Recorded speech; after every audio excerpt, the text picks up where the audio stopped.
کے علاوہ اڑوس پڑوس والوں کو بھی عذاب پہ دھر لیا۔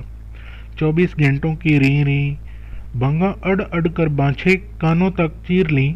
بہلاتے بہلاتے جب بیچاری ماں عاجز آ جاتی تو پھر بوڑھی دادی اپنے اس نمونے پوتے کو پوپلے منہ سے لوریاں سنانے لے بیٹھتی، مگر آفرین اس بچے پہ کہ دادی تو سو جاتی مگر یہ گلا پھاڑنے والا وظیفہ نہ بھولتا۔ تب اس کا بوڑھا صابر و شاکر باپ اسے اپنے کاندھے والے تولیے میں لپیٹے انگ لگا کر باہر نکل جاتا، چار کل اور درود شریف کی پھونکیں لگاتا اور رشتہ داروں کے گھروں، محلے، گلیوں اور ہٹی ہٹی گھوم کر اس کے بہلاوے کے جتن کرتا رہتا، مگر یہ ری ری کا باجا کیا مجال جو کسی چکر میں پھنس کر اپنا چلن چھوڑتا۔ لیکن اس طرح یہ ہوا کہ پہلے گھر اور پاس پڑوس والے اس بچے کے رونے چیخنے سے عاجز تھے، اب محلے دار اور بازار والے بھی آشنائے راز ہو گئے۔ آخر ایک دن محمد دین حجام نے مشورہ دیا۔ اسی حجام نے اس بچے کا استرے سے ایک بوند خون نکال کر راکھ کی پٹی باندھی تھی کہ بچے کے ختنے پیدائشی طور پر ہی ہوئے تھے۔ خان صاحب اس درویشے کو بہاول شہید جو کہ گھر سے نزدیک ایک بزرگ کا مزار ہے وہاں لے جاؤ اور سلام کرواؤ۔ بوڑھا شخص بچے کو لے کر فوراً وہاں پہنچ گیا، مسلسل ہچکیوں سے روتے ہوئے بچے کو صاحب مزار کے قدموں میں فرش پر ڈال دیا۔ اللہ کا کرنا اور اس بزرگ کا تصرف کہ بچہ فرش پہ پڑتے ہی سکون پکڑ گیا، ہاتھ پاؤں چلاتے ہوئے خوشی اور آسودگی کا اظہار کرنے لگا۔ اب کہاں کا رونا اور چیخنا چلانا، ہمک ہمک کر چہکنے لگا۔ باپ حیران و ششدر کہ ایک دم اسے ہو کیا گیا ہے۔ وہ دل ہی دل میں اللہ تعالیٰ کا شکر ادا کرنے لگا کہ چلو جیسے بھی ہوا یہ چپ تو ہوا، مگر وہ نہیں جانتا تھا کہ اصل رولا تو اب شروع ہوا ہے۔ اس کے دیکھتے ہی دیکھتے بچہ پرسکون سو گیا۔ بوڑھا بھی پچھلی دیوار سے ٹیک لگا کر اطمینان سے بیٹھ گیا کہ کچھ یہ نچلا بچہ بھی نیند لے لے اور وہ خود بھی تھوڑی کمر سیدھی کر لے۔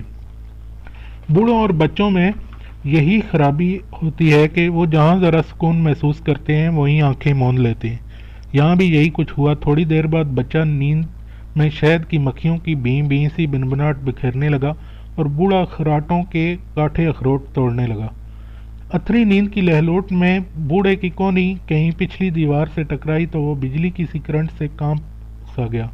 چہرے پر اینک درست سے جماتے ہوئے سامنے فرش پر اپنے بچے کی جانب دیکھا تو لیکن بچہ وہاں موجود نہ تھا۔ ہڑبڑا کر ادھر ادھر نگاہ دوڑائی مگر بچہ نہ پا کر وہ اٹھ کھڑا ہوا۔ سامنے دیکھا تو بچہ اونچے مزار کے تھڑے پہ صاحب مزار کے دائیں جانب پہلو میں پڑا مزے سے سو رہا ہے۔ کچھ دیر تک وہ متوحش نظروں سے بچے اور مزار کو دیکھتا رہا، پھر وہ آگے بڑھا اور نرم ہاتھوں سے بچے کو اٹھا لیا۔ پھر وہ جو گھر پلٹا تو گلی میں داخل ہوتے ہی بچے نے پھر اپنا راگ روحاس الاپنا شروع کر دیا۔ اب جو دوپہر تک اس کی راگ داری ختم نہ ہوئی تو بوڑھا اپنی بیوی سے کچھ کہے سنے بغیر ایک بار پھر باہر نکل گیا۔ ظاہر ہے اس کا رخ بہاول شہید کی جانب ہی تھا۔ بہاول شہید کی جو میں داخل ہوتے ہی بچہ پھر شانت ہو گیا۔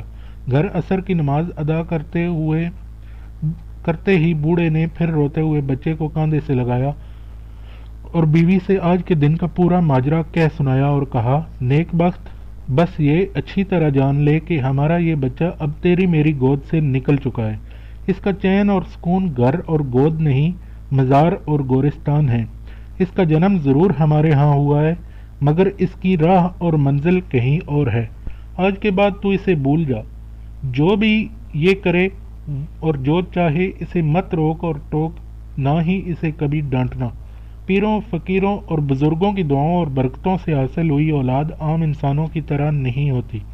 آج مزار کے اندر خواب میں بابا بہاول شہید میرے پاس آئے اور اسے میرے سامنے سے اٹھا کر اپنے پہلو میں لٹاتے ہوئے فرمایا، اس کا چین اور قرار باپ اور بیبے کے پاس نہیں، اپنے بابوں کے پاس ہے۔ صاحبو، شیر خواری سے چھٹپن تک کے ماہ و سال انہی خرابوں اور پٹ سیاپوں میں گزرے۔ گھر، اڑوس پڑوس، محلہ بلکہ پورا شہر مجھ سے بیزار اور بدگمان تھا۔ میری شرارتیں، بغاوتیں اور ناقابل بیان و برداشت حرکتیں میری وجہ شہرت تھیں۔ مجھ سے ہر کوئی پناہ مانگتا تھا۔ اب جہاں سے عقل و شعور کا کچھ مضبوط دامن ہاتھ آیا وہیں سے کتھا شروع ہوگی۔ تو دوستو آج کے لیے اتنا ہی۔ بابا محمد جیہ خان صاحب کی زندگی کے بارے میں سننے کے لیے دیکھتے رہیے ہماری ویڈیوز اور سبسکرائب کیجیے ہمارا چینل اور بیل آئیکن کو ضرور پریس کیجیے تاکہ نئی آنے والی ویڈیوز آپ کو بر وقت میسر ہو سکیں۔